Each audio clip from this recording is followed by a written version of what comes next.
It's news to me that in the last moments of her life, Cleopatra didn't go quietly.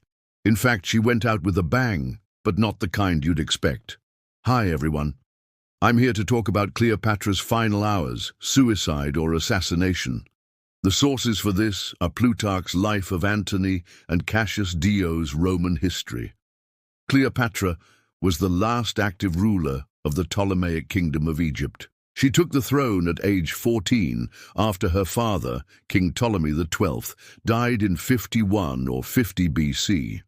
At that time, her mother, Cleopatra V Tryphena, was regent, so technically Cleopatra wasn't the first queen of the Nile. She had two older sisters who held the title before her. But unlike her sisters, Cleopatra knew how to speak the language of her subjects and understood their customs and religion. While her sisters likely lived pampered lives, Cleopatra worked hard to be a good and effective leader. She also made efforts to improve relations with Rome. Her father had taken steps to distance Egypt from Rome, but Cleopatra wanted to bring them closer together again. She sent gifts to the Roman Senate and also to Caesar, who was in the midst of a civil war. When he was victorious and came to power as dictator, one of his first acts was to visit Egypt.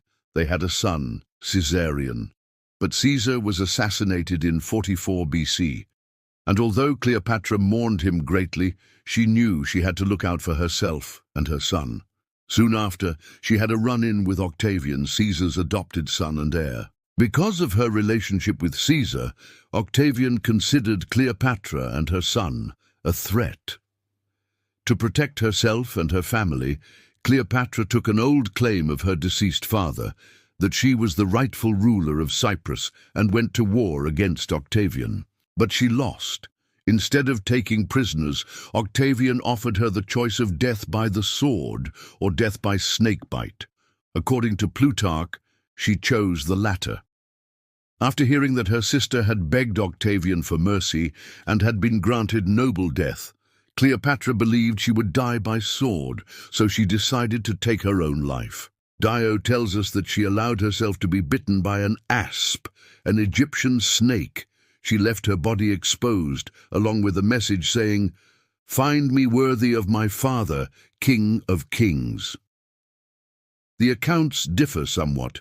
Plutarch says that when her attendants came into the room where she lay dead, they found only a slight wound and a dead asp beside her. He suggests that she may have simply laid down and waited for the poison to take effect. As for why she chose to die rather than live the rest of her life as a prisoner, Plutarch says it was because she couldn't bear to be paraded around as a trophy and have her value judged by others, or, as Dio put it, she couldn't bear to live any longer. Cleopatra was only 39 years old when she died. She's often remembered as having been overly dramatic, choosing a theatrical death by snakebite rather than just accepting her fate. However, we don't know if she really did have a choice. There's no evidence that Octavian offered her a third option, death by poison. Indeed, it's possible that the story of her choosing a noble death over a dishonorable one is exactly that, a story. When someone chooses an intentionally false narrative to cast themselves in a more favorable light, we call it propaganda. But sometimes people believe propaganda so completely that it becomes accepted history. Historians have suggested that the idea of Cleopatra as intentional death has become conflated with other stories about her, including her famous nose job, her love affair with Antony, and the demise of her sister, Arsinoe IV. The idea that Cleopatra killed herself may have come about because the sources were biased against her. Since they disliked her relationship with Mark Antony, they may have tried to make her look bad, or they may have just made things up.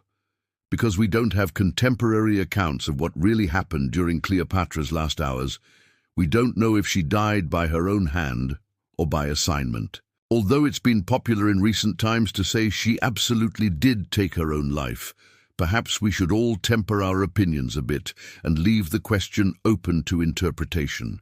If you enjoyed this episode, please like and share it. Thanks for watching. See you next time.